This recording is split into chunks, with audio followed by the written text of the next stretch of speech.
Yes, it's the perfect Parsha for Erev Rosh Hashanah. Yeah, definitely. So this week, Parsha Nitzavim, one of the rare occasions where we read Parsha Nitzavim without Parashat Vayelech, and we're getting closer to the actual final day of Moshe Rabeinu in this world, and Moshe is giving his last speeches to Am Yisrael. And within this week's Parsha, Moshe Rabeinu makes a very interesting statement, a few psukim that also later on turned into a song, a famous song by Avram Fried, the psukim of Ki Mitzvah Azot Asher Anochi Mitzavecha Hayom. And Moshe Rabeinu tells Am Yisrael, this mitzvah that I am commanding you today, it's not far away, it's not in the sky. You don't have to ask who's going to go bring it for us and teach it to us and tell it to us so we can keep it. It's actually close to you. It's within you for you to handle and do. And looking at these psukim, you can't ignore these interesting words Moshe Rabeinu is using. First of all, what is this specific mitzvah Moshe Rabeinu is talking about? Is he talking about all the Torah? Is it really a specific mitzvah? Why is Moshe Rabeinu being vague about what he's talking about? But even more so, you have to ask, what happened to Am Yisrael? If we look at the beginning of the desert, 38 years ago when Am Yisrael got the Torah, Am Yisrael said the famous words of Na'asa, ונשמע. First we'll do, and only then we have to hear it. No problem whatsoever. Just give us the Torah. We want to have it already. Yet here Moshe Rabeinu is describing a situation where Am Yisrael might say, it's so far away, it's so hard to get to it, we can't even get there. And even when we get there, we need somebody to bring it to us. We need somebody to teach us. And only after that we can keep it. What changed in Am Yisrael? Why that big change? Why does Moshe Rabeinu describe Am Yisrael's relationship in such a distant way, in such an opposite way than Am Yisrael were just 38 years ago when they got the Torah on Har Sinai? Yeah, it's very interesting because Moshe Rabeinu says, this mitzvah that I'm telling you today, I'm saying this, I'm not referring to something else. So to say it's all of Torah is difficult. And really the Ramban explains that this mitzvah is referring to one specific mitzvah. Which one is that? He says, just read a few psukim before. Just before that shows up, we learned the mitzvah of tshuva, the mitzvah of repenting, fixing our ways. This mitzvah, says Moshe Rabeinu, that I'm teaching you today, that I'm telling you today, it's not distant, etc., etc. But still stands the question, why would you think that Am Yisrael that have accepted every mitzvah as, they'll do it, why would they suddenly think that it's something so distant? They need someone else, as you said, to help them understand it. But maybe if we see this as tshuva, it will help us understand what Moshe Rabeinu is saying. Because human nature sees actions that have been done as done. If I was thinking to do something and I changed my mind, that's great. But the things I've done, they're done. It's the past. I can't change the past. I can improve my future. I can do better, but I can't change things. I can't do tshuva. Tshuva means that I'm fixing something that I've already done. And we see this in the Gemara in the Yerushalmi that says that the chokhmah, the wisdom was asked, what do we do with a sinner? And the wisdom says, he should be punished. And we turn to the Nevi'im and say, so what do we do with the sinner? And the Nevi'im say, what do you mean? Someone who's sinned should be punished. And then HaKadosh Baruch Hu comes in and says, what should we do with the sinner? He should do tshuva and all will be okay. So why would wisdom and prophecy not understand the idea that you should do tshuva? But maybe that's what the Gemara is saying. It isn't necessarily a logical thing. Tshuva doesn't really make sense. If something has been done, it can't be changed. It's reality. It's what it is. And even the prophets don't fully understand this, as we read on Yom Kippur, Sefer Yonah, where he doesn't like this idea. He's being sent to the city of Nineveh, who did terrible things, and he says he knows they're just going to do tshuva and God's going to forgive them. And this bothers him because he's a man of truth. That doesn't make sense. Only HaKadosh Baruch Hu comes in and says tshuva is possible. Things can change. You can fix the past. You can improve. And that's what Moshe is telling Am Yisrael. You think that you messed up, you're lost, there's no way for you to ever change anything. Fixing something, even if it's possible, it's up in the skies, it's over the seas. And even if it could be done, you can't do anything. You've given up. Maybe someone else can come in and help. Someone will go up to the skies and help me and lift me from the place I'm in. It says Moshe Rabeinu, no. Beficha ubivavcha lasoto. It's in your heart, it's in your mouth, it's in your hands to change like that. You just need to truly make that decision that you want to change. As the Rambam writes in Ilchot Tshuva,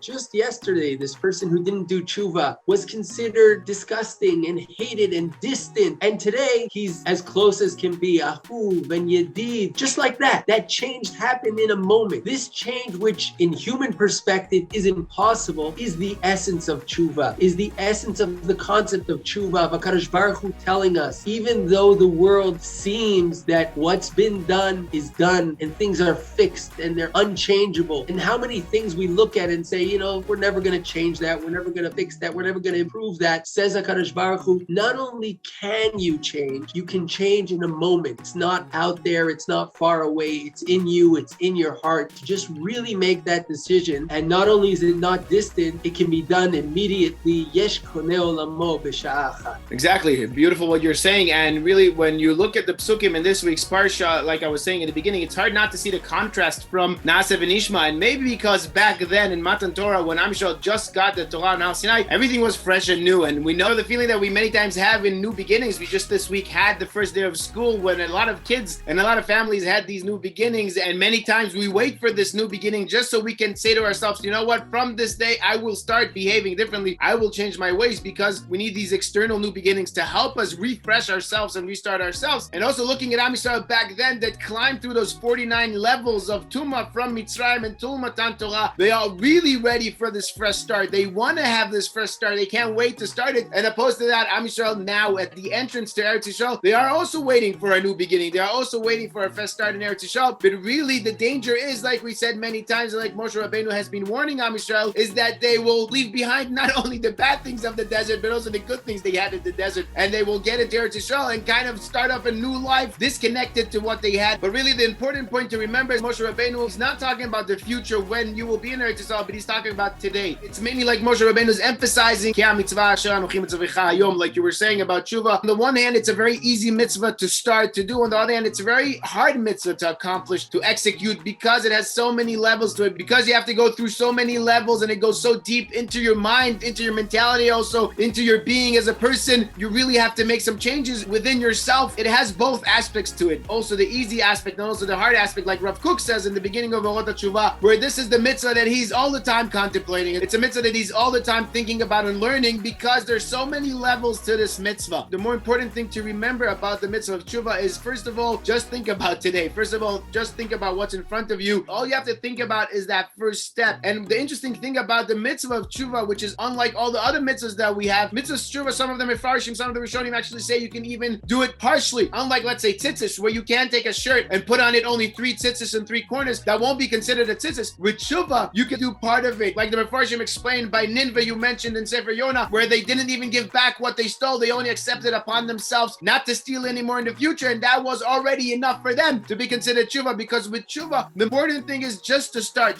moving, just to get there, to move on to the right path. And even though it is one step, it is a difficult step to take, especially in the day we live in today, for many reasons, like you mentioned. First of all, the internet never forgets. We live in a world, in a technology world, where everything around it is really written down somewhere. And no matter how much people change and how much a person is a different person today, there's this hobby that other people have to go and dig up the past of some people in order to throw it in their faces and show them how different they were back then and what their opinions were back then. And it very much discourages many times people to do tshuva, knowing and saying to themselves that even if I do tshuva, I can't change the past. Like you said, that's the number one. But number two, even more than that, is we live in a post-truth world where people, instead of admitting to being wrong and instead of taking responsibility for things that they did, they would rather just say, that's your opinion, my opinion is different. And in order to do a real tshuva, the first thing is you have to take responsibility. You have to step up and admit to being wrong, to doing wrong. And that has become, in the recent years, a very hard hurdle to get over, because we live in an information age where we think we know everything and think we understand everything. So it can't be that we were wrong. It can't be that we are wrong. So just these two things are some of the things that are holding us back from doing tshuva. However, we have to remember that, again, tshuva could be also the easiest thing to do. You only have to think about only leharer tshuva, and that would be enough in order to be considered a full tshuva, in order to be a tzaddik gamur, like the famous Gemara says, and like Moshe Rabeinu says in this week's Parsha. It's within you to do the tshuva. You know, the two things you mentioned about believing in the ability to change, and on the other hand, being ready to say it, being ready to admit it, maybe that's exactly what Moshe Rabeinu is saying. Beficha ubilvavcha. There's those two sides. First of all, in your heart, you have to believe that it's possible that you could do that change, make that change in your heart. But you have to also be ready to say it out, to admit, to recognize. But just those two things, as he said, that's what's needed to really make the change. And we spoke about last year, Erev Rosh Hashanah, about the idea idea of Rosh Hashanah coming before tshuva versus after tshuva, and I think it connects to this exact point, that in order to be able to do tshuva, we first have to believe in it. That's what Moshe Rabeinu is telling us today, and maybe that's what Rosh Hashanah is telling us. You are worthy, you are ready to stand before the king and accept him upon you, and therefore you can do it. You can do tshuva. You go through Rosh Hashanah where we can recognize this, recognize our places. Moshe Rabeinu says, Atem Nitzavim Hayom Kulchem, as Chazal say that Hayom is Rosh Hashanah, and as Moshe Rabeinu continues to say, everyone, Rashechem, Shivtechem, all of you are standing here before HaKadosh Baruch Hu. And as he continues to say, and therefore it's not in the skies, you don't need someone else to bring it to you. It's in your hands to make that change. And when we leave Rosh Hashanah and believe and are filled with that strength and that light that we can make that change, then we're ready to go into Aseret Yemei Teshuvah and actually begin that process step by step heading towards Yom Kippur. Wonderful, and I liked what you were saying about B'ticha V'Hilcha, comparing those to the two aspects really we were discussing, and we could talk many more hours about the concept of Tshuva, but we're out of time, so we'll just link now last year's talk for Rosh Hashanah and also the Parsha talk for Parshat Shlach, where we discussed more of the inyan of Tshuva, the concept of Tshuva, and Yitzi. We'll talk again next week in the new year. Great, Shkoyach, and Shana Tova to you and to all of our viewers. Amen. Shkoyach to you, Shana Tova, K'var Chatima Tova to you and to all of Am Yisrael.